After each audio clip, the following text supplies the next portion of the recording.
Hello friends, welcome back my YouTube channel. आप देख रहे हैं वीपी चैनल। आज हम पढ़ेंगे संख्या पद्धति का पार्ट 2 यानी नंबर सिस्टम। पहले अगर आपने पहला वीडियो नहीं देखा तो पहले पहला वीडियो देखिए और बाद में दूसरा वीडियो देखिए। अगर आपने पहला वीडियो अपन नहीं देखेंगे तो आपको समझ में नहीं आएगा कि संख्या पद्धति में क्वेश्चन को किस तरह से किया जाता है। पहले पहला पार्ट समझिए और फिर दूसरा पार्ट देखिए। अब देखते हैं हम कुछ क्वेश्चनों को सॉल्व करते हैं। देखिए फ्रेंड्स, यहाँ पर पहला क्वेश्चन दिया है, दो संख्याओं का गुणनफल 336 है, उनका योगफल उनके अंतराल से 28 अधिक है। तो यहाँ पर देखिए कि क्या होगा। अब दो संख्याओं का गुणनफल दिया गया है। अब ये तो हमें पता नहीं कि क्या इनका गुणनफल होगा, लेकिन यहाँ पर देखिए 42 और 8 का अगर गुणनफल करेंगे, अगर सभी संख्याओं का गुणनफल करेंगे तो 336 ही आएगा। लेकिन यहाँ पर उसके आगे क्या, उनका योगफल मतलब दोनों संख्याओं को जोड़ेंगे तो उनके योगफल उनके अंतराल मतलब जो दोनों संख्या के बीच है उनके अंतराल से 28 अधिक होगा। मतलब जो दोनों संख्या, यहाँ पर देखिए उनका योगफल मतलब जो दोनों संख्या, ये चारों ऑप्शन दिए गए हैं। तो यहाँ पर देखिए चारों ऑप्शन दिए गए हैं, तो इन चारों जो दो संख्या कोई सी भी दी गई है, अगर उन दोनों संख्याओं को जोड़ेंगे तो उन दोनों के बीच का अंतर कितना होगा, पहली संख्या से दूसरी संख्या का अंतराल 28 अधिक होगा। तो यहाँ पर देखिए ये 42 दिया गया है और यहाँ पर 8 दिया गया है। तो पहले ऑप्शन में देखिए 42 और ये 8 दिया गया है, तो 42 और 8 कितने होते हैं, 50। और इन दोनों के का अंतराल क्या 28 से अधिक है, मतलब योग से अधिक है, तो नहीं है ना यहाँ पर देखिए। और यहाँ पर ये 24 और 14 दिया गया है। तो अब देखिए क्या है, 24 और 14 दिया गया, 24 और 14 कितना होता है 38। यहाँ पर 38 दिया गया है, तो उनके अंतराल से 28 अधिक है, तो 38 दिया गया है। तो यहाँ पर देखिए ये 14 दिया गया है और ये 38 दिया गया है। तो देखिए 24 और 14, 24 और 38 होते हैं, और 38 के बाद 28 अधिक बोला गया है। तो यहाँ 28 अधिक है, तो देखिए 24 और 38 हुए, और 38 के बाद ये दोनों के बीच 10 का अंतर है, तो 38 में से अगर 10 जाएंगे तो कितने बचेंगे, 28 बचेंगे। उनके अंतराल से 28 अधिक है। तो यहाँ पर क्या बोला गया कि 28 अधिक है, तो इसमें तो हो नहीं रही, तो 50 हो गया। और इनका अंतराल कहाँ यहाँ करेंगे तो 50 हो जाएगा, 50 हो जाएगा। तो क्या यहाँ आ रहा है क्या, 50 में से अगर ये 8 जाएंगे तो कितना, 42 ही बचेंगे।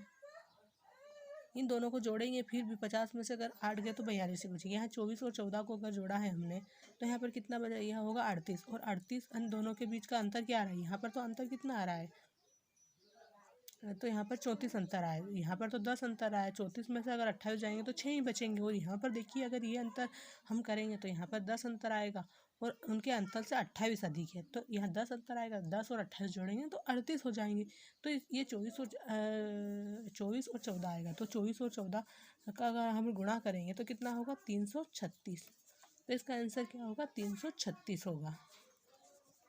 तो इस तरह से इस क्वेश्चनों में सिर्फ कुछ करने की ज़रूरत नहीं है, सिर्फ इसको समझना है कि क्या दिया गया है। क्योंकि इनके दोनों का अगर योगफल दिया गया है, तो यहाँ पर देखिए इनका योगफल दिया गया, उनका योगफल उनके अंतराल में इन दोनों के बीच का जो अंतर है ना, उससे 28 अधिक है। तो ये दोनों 38 है और इनके बीच 10 का अंतर है, तो 38 में से अगर 10 जाएंगे तो 28 बचेंगे।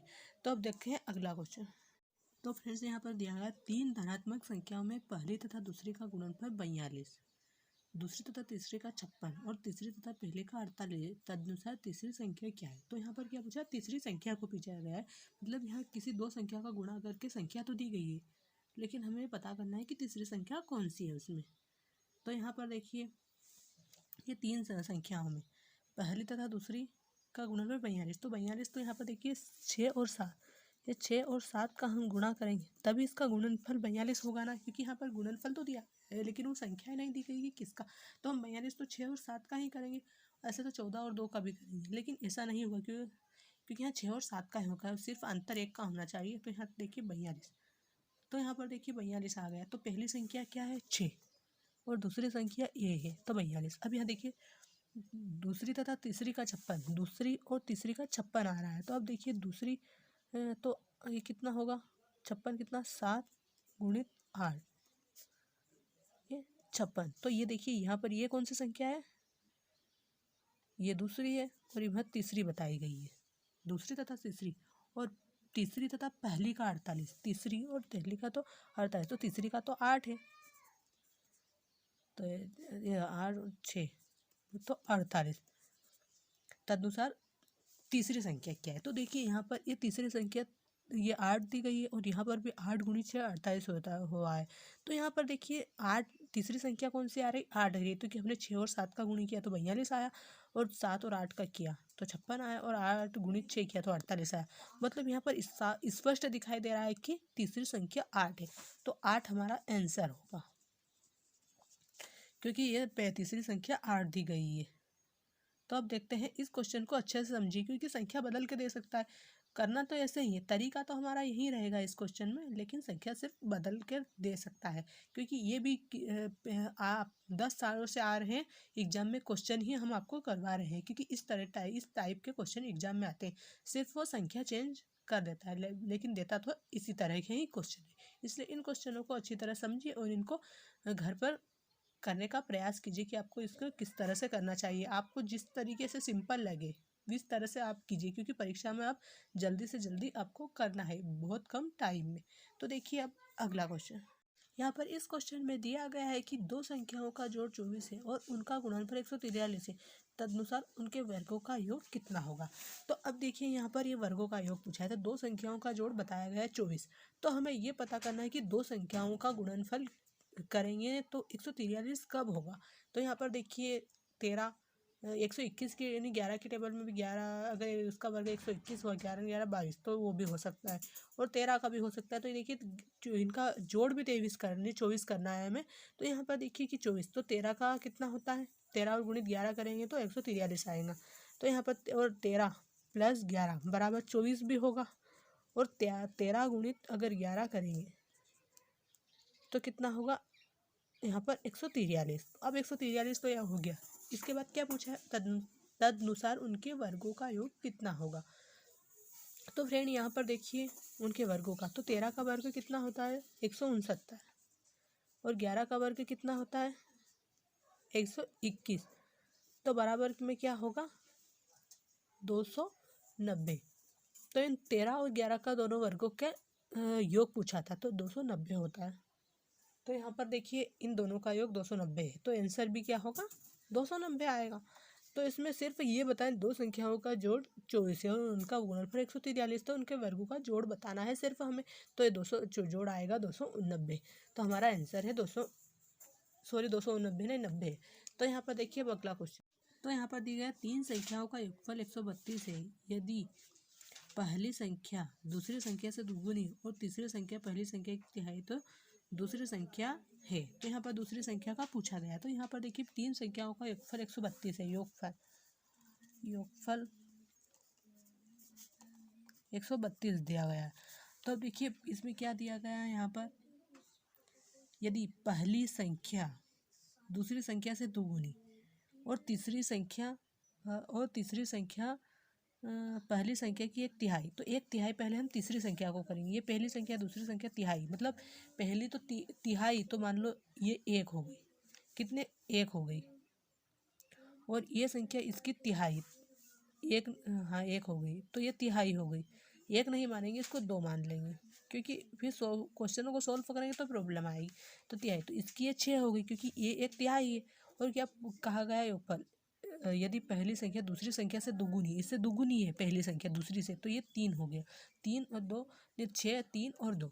तो यहाँ पर देखिए अब हमें इसमें क्या पूछा है कि दूसरी संख्या क्या है। इसमें क्या पूछा है कि देखिए दूसरी संख्या है, तो 132 को अगर करेंगे इसमें दूसरी संख्या, तो टोटल कितना है 6, 3, 9 और 2 11। तो यहाँ पर देखिए हमें दूसरी संख्या दूसरी संख्या का कितना 3 दिया गया है अंक, तो ये तीनों का योग क्या होगा 11, क्योंकि टोटल में से हमें 3 अंक का निकालना है ना। तो यहाँ पर देखिए 11 का कैसे काटेंगे तो 12, तो 12 का 3 में गुणा करेंगे तो 36, अर्थात दूसरी संख्या क्या होगी 36 होगी। तो हमारा आंसर क्या होगा 36। तो इस तरह से इस क्वेश्चनों को सोल्व कीजिए। हम चाहते हैं कि आप इस क्वेश्चनों को अच्छी तरह से सीख जाए। हम तो आपको पढ़ाकर चले जाएंगे, अगर आप इसको समझेंगे नहीं तो आप इसको कर एग्जाम में कैसे करेंगे। यूट्यूब के वीडियो देखने का कोई मतलब नहीं निकलेगा, क्योंकि आप देखेंगे और समझेंगे नहीं तो क्या होगा। हम आपको समझाना चाहते हैं कि आप अच्छे से समझिए, उसको एग्जाम में हल कीजिए। अब देखते हैं अगला क्वेश्चन को क्या लिखा है। यदि कोई संख्या 31 से उतनी बड़ी है जितनी वह 75 से छोटी है, तो वह संख्या क्या है। तो देखिए यहाँ पर क्या दिया गया है कि कोई भी संख्या दी गई है, तो यहाँ वो क्या होगा ये 31 और उससे बड़ी है और 75 से छोटी है, मतलब इन दोनों के बीच की 31 से बड़ी होगी और 75 से छोटी होगी। तो इसको हम क्या करेंगे, देखिए यहाँ पर इसको 75 दिया गया, 75 और 31 को जोड़ लेंगे तो 31 और 75 का योग कितना होता है 106। तो अब 106 को अगर हम 2 से डिवाइड करेंगे तो कितना आएगा 53। तो यहाँ पर क्या आएगा 53, तो वह संख्या 53 होगी। तो 53 क्या होगा हमारा आंसर, क्योंकि यहाँ क्या पूछा गया 31 से उतनी बड़ी, 31 से जो संख्या जितनी बड़ी है वह 75 से छोटी है, उतनी ही वह 75 से छोटी भी है, तो उस संख्या को हमें बताना है। तो यहाँ पर देखिए अगर 31 में कितने जोड़ेंगे तो ये आएगा 31 में अगर क्या करेंगे इसका 53 में नहीं 31 में ये 22 जोड़ेंगे तो कितना आएगा 53 आएगा, और 75 में से अगर 22 ही घटाएंगे तो भी 53 आएगा।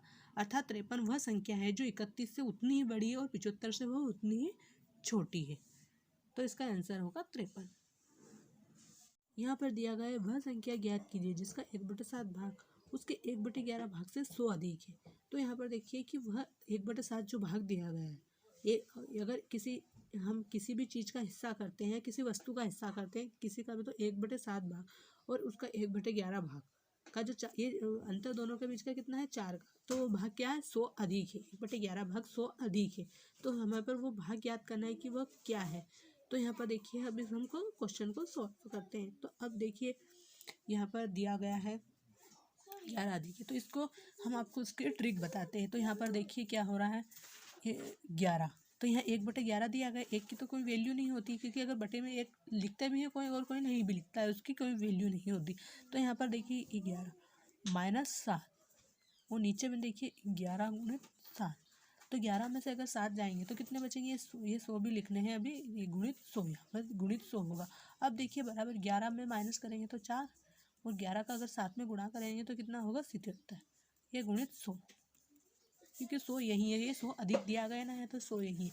तो अब यहाँ 4 से अगर ये 100 काटेंगे तो कितनी बार कटेगा, अगर इसका डिवाइड करेंगे तो 25 बार होगा। अगर 25 और यहाँ पर 77 का गुणा करेंगे तो कितना होगा 1925 होगा, और 1925 ही हमारा आंसर होगा।